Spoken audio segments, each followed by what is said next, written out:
I'm Matt Allen. And I'm Chris Crawford. And this is the backhand throw.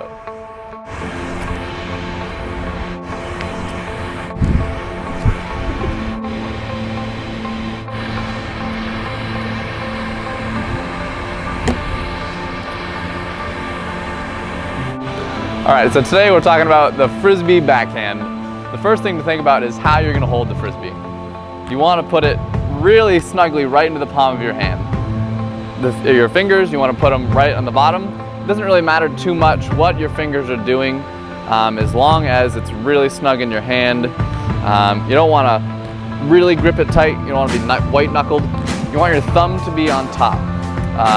You really want to try to put it right on these flight rings. You can see the little ridges on the disc. But aside from having it tightly in your hand, firmly in your hand, what you do with your fingers, not too much of a difference here or there.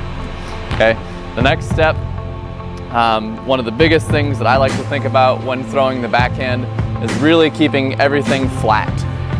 When you start, you want to think about at what height the Frisbee is at, and as you pull through, you want to try to end at the same height. Trying to keep the Frisbee flat the whole time through the motion. So when you pull back, you figure out what height you're at, and then you pull through and you try to release at the same exact height. Alright, so another thing to think about is the angle of the palm. If you want to keep it the same from start to finish. So if you start with your palm straight up and down, you want to finish with your palm straight up and down.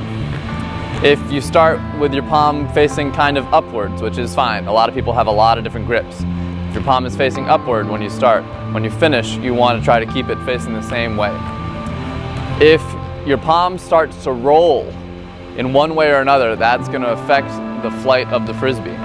For instance, one of the most common errors that people do, they'll start with their palm down, and then when they finish, they'll finish with their palm completely up.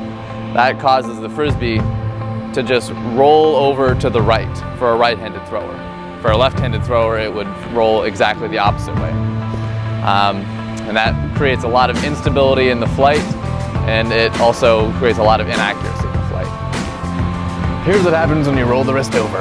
It's like boom, headshot, boom, headshot, boom!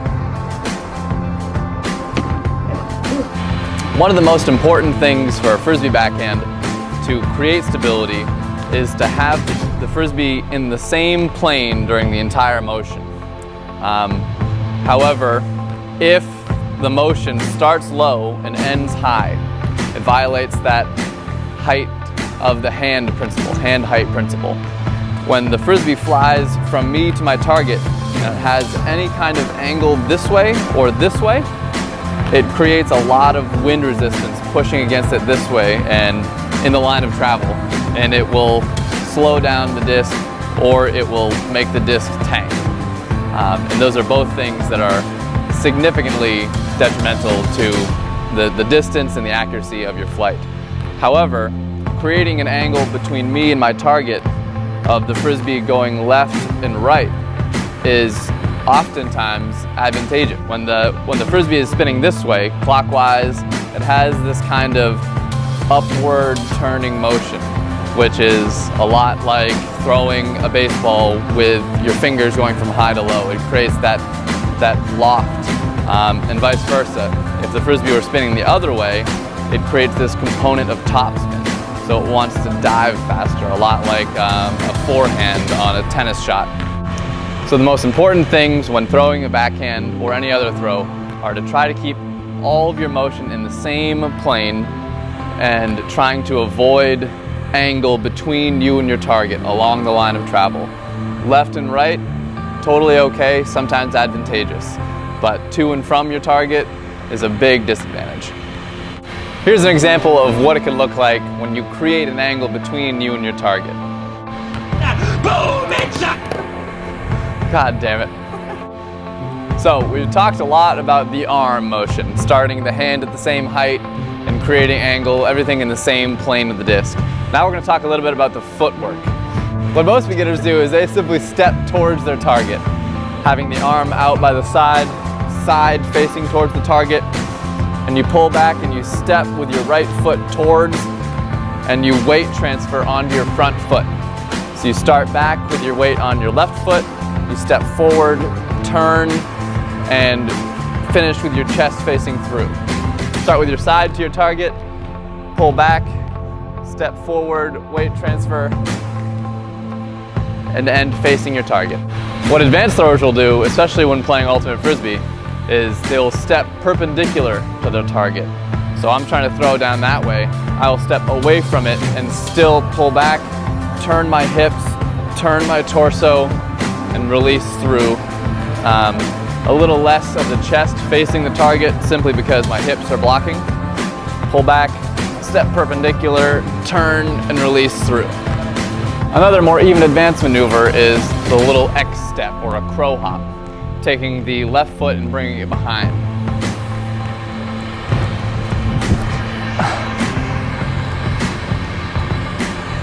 The crow hop or the X step.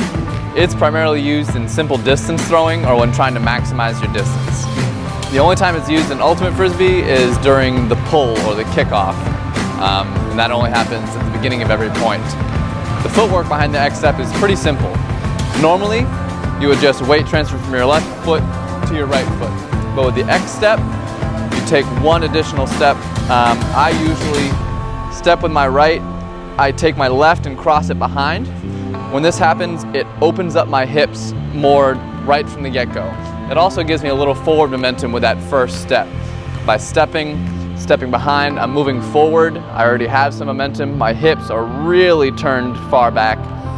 And then as I pull through, that's when you have the most forward momentum, and it's the same arm work and the same torso work as every other throw. So the most advanced footwork maneuver as part of the backhand throw is the spin approach step. It is the most effective for getting distance on the frisbee because you start spinning and you end spinning, and it creates a ton of angular momentum and velocity. When you do it, the footwork is pretty weird. It took me a long time to figure out. What you have to do is usually start with a few steps, and then for me, I'm a right-handed thrower. I start by turning my right foot because I'm going to spin clockwise. So I start with my right foot, I turn it, I start turning my body around, my left foot plants, and then my next right foot is stepped forward. And then with all that spin, you simply continue it through and you release.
Oh.